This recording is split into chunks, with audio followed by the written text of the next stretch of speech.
Hey guys, it's Celia. I hope everyone is doing well. I was driving home today and I heard on NPR that the shooter in Northern California, the one that killed his wife and several other people before going to an elementary school, he didn't buy his guns. He made them. So I'm driving along thinking, well, there goes the gun control argument. Because after all, it's California. And isn't it pretty hard to get guns in California? And yet this guy managed to have them. The fact that he made them made a lot more sense to me. So knowing that fact, can we now stop talking about gun control? Can we get rid of that argument just for a little while?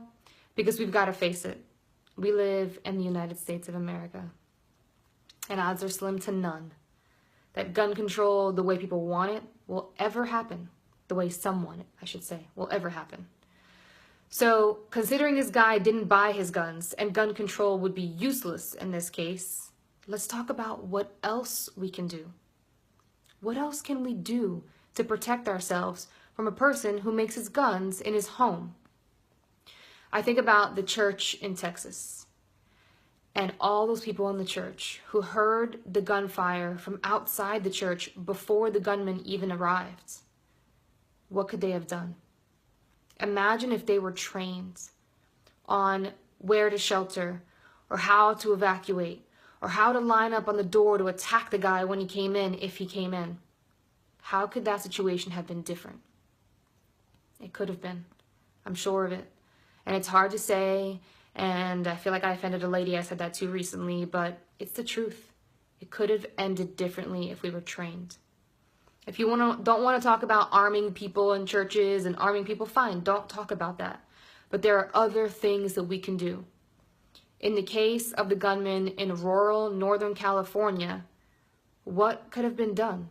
Who saw him along the way? Who could have attacked him? Who could have sheltered people differently? You know who? The school. The school that he went to, you know what they did? They heard the shots from a distance. And without waiting for notification and without waiting for verification, they locked the school down. And they put the kids on the interior of the school. And they saved lives because he came to that school. And he was locked out. And he moved on. And even a mom who had just dropped her kid off saw him and had an experience with him. But he didn't get into that school. So just like that school, we're all capable of doing something. Whether it be preventing an incident before it occurs by reporting something you see. By getting involved when you see someone who's acting bizarrely. By being willing to jump on someone who's got a weapon going after someone. By being willing to sound the alarm. By being willing to be inside the room and line yourself up by the door, by being willing to evacuate or shelter appropriately. Or, if heaven forbid the incident doesn't occur, being willing and having the training and having the knowledge to administer the proper first aid to those who are injured. All of those things could save lives. And we're all capable of doing something. So let's stop sitting around arguing about gun control. Because it's beyond that. It's one of those things that's out of our control. And now all we can control is what we can do.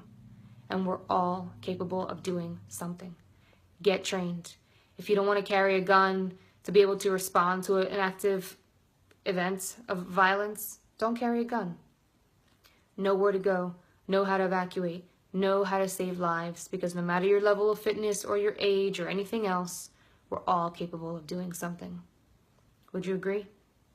Leave me a comment. Tell me that you agree. Tell me I'm not crazy. I know some of you think I am, but that's okay. We're all capable of doing something, guys.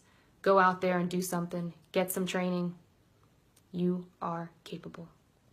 Take care and be safe.